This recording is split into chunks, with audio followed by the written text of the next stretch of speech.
The city of Ravensshade had always been alive with noise, neon lights, and restless people. Yet beneath its glowing skyline, dark secrets were buried, secrets that had a way of clawing back into the world when forgotten. Amelia Cross was 28, a journalist who specialized in crime investigations. She wasn't afraid of walking into shadows that most people avoided. But this time, the shadows were waiting for her. It started one October night. Amelia had been researching an unsolved murder case, the brutal killing of a university student named Evelyn Moore. Evelyn's death had been ruled a home invasion gone wrong, but Amelia's instincts told her otherwise. While studying the case files, Amelia noticed something chilling. Evelyn had reported strange events weeks before her death. Whispers in her apartment, objects shifting on their own, flickers of shadow caught in mirrors. She had even written, "They want me to pay. I don't know for what, but they're here." The words felt less like paranoia and more like a warning. Amelia's investigation led her to Evelyn's old apartment building, a decaying structure on the city's east side.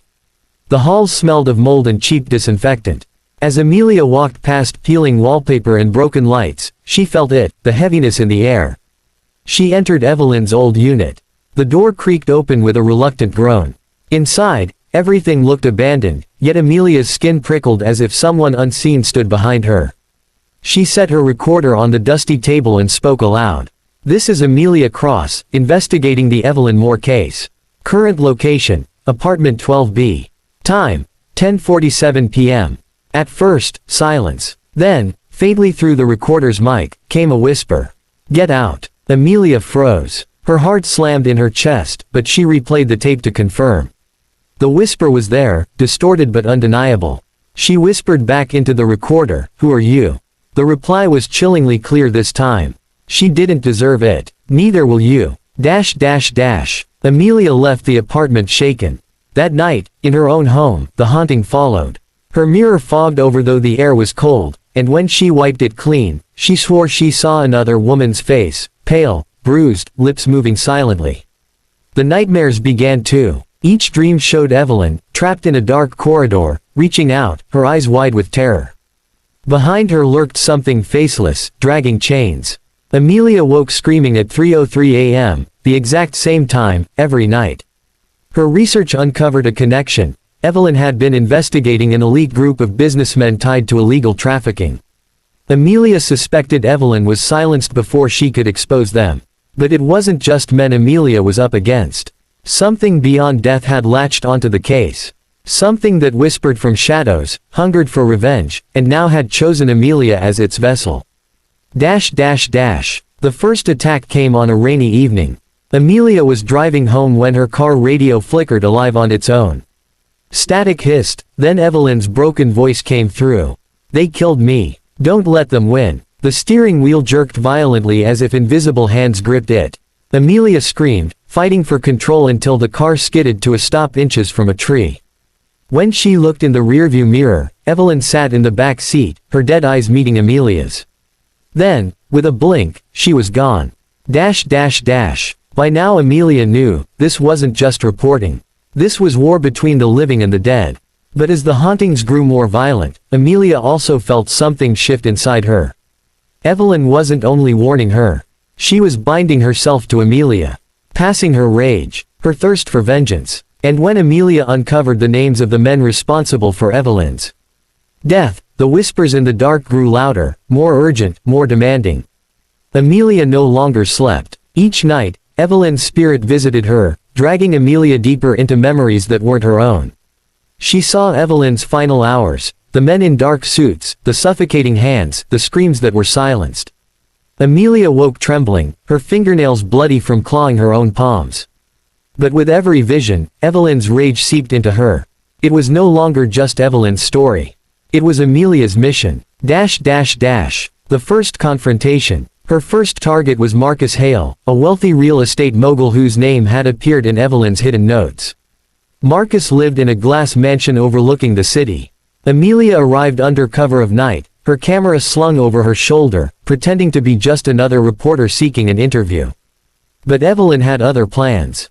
The moment Amelia stepped into Marcus's grand hall, the lights flickered violently. Chandeliers swayed though the air was still. Marcus smirked. "You journalists never learn," he said, pouring himself a drink. Evelyn thought she was brave too. Look where it got her. Before Amelia could respond, every window in the mansion exploded inward. Shards of glass hovered in the air, frozen for a heartbeat, then spun toward Marcus like blades. He screamed, shielding himself, but the glass tore across his skin in hundreds of cuts.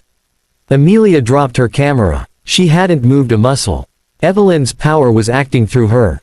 When Marcus collapsed, gasping in his own blood, Amelia whispered without realizing, "That's one." Her voice wasn't her own. The spiral. From that night, Amelia wasn't simply investigating. She was hunting. The more she gave in, the stronger Evelyn became. Electronic devices near Amelia glitched, lights dimmed, shadows thickened unnaturally. Colleagues noticed her eyes looked darker, hollow, like someone, or something, was staring from behind them. Her editor begged her to take time off. Instead, Amelia smiled strangely and said, "I'm closer to the truth than anyone's ever been." And she was. Evelyn whispered names, showed faces. Amelia wrote them down like a hit list. The second encounter. Daniel Cross, a lawyer with ties to the same underground network. Amelia followed him to his private office late one night. She watched through the glass as he packed his briefcase, humming, unaware. Then his computer turned on by itself. The screen filled with Evelyn's bruised face, her dead eyes staring back at him. Daniel stumbled backward, shouting, "No, she's gone. We took care of her." Amelia walked in silently. Not gone. Not forgotten. The office door slammed shut, locking itself. Papers flew like birds, circling the room. Evelyn's voice echoed from every corner. "Justice." The lights went out. When they flickered back, Daniel was on the floor, his neck twisted at an impossible angle. The cost. But revenge had a cost. Each kill left Amelia weaker, as if Evelyn were feeding on her life force. Her reflection no longer matched her movements. Sometimes, she would smile, and her mirror self would scowl. Her skin grew pale, her veins dark. She wasn't sure if she was Amelia anymore, or Evelyn reborn. The final confrontation. The last name on the list was Richard Crane, the man at the very top, the one who had ordered Evelyn's death. He lived in a fortified penthouse, guarded and secured. But no lock could stop what was coming. Amelia entered in the dead of night. The guards never saw her, each one found sprawled unconscious, their hearts stopped mid-beat. She reached the penthouse doors, and they burst open with a violent gust of unseen wind. Richard was waiting, gun in hand. His face twisted with recognition. You look just like her," he whispered. "Like Evelyn." Amelia's voice came out layered, two tones speaking as one. "I am Evelyn." The room shook. Furniture lifted into the air. Richard fired the gun, but the bullets dissolved into ash before reaching her. Evelyn's spirit surged through Amelia, towering, monstrous, every ounce of rage given form. Richard screamed as invisible chains wrapped around his limbs, dragging him toward the window. He begged, he cried, but the chains showed no mercy. With a final pull, his body crashed through the glass and fell into the city lights below. Silence followed. The aftermath. Amelia stood alone in the wreckage. Or was it Evelyn who stood there? She could no longer tell. Her reflection in the shattered glass smiled cruelly while her real face trembled in horror. The whisper came again, softer now, almost loving. "Thank you, we are one now." From that night, strange deaths spread through Ravenshade. Corrupt men, predators, criminals, all found mangled, their faces twisted in terror, as if they had seen something unspeakable before dying. People whispered about a vengeful ghost stalking the city. Some said it was Evelyn. Others swore it was a journalist who had disappeared after digging too deep. But the truth was far worse. Amelia was still alive, or something that wore her face was. And whenever the clock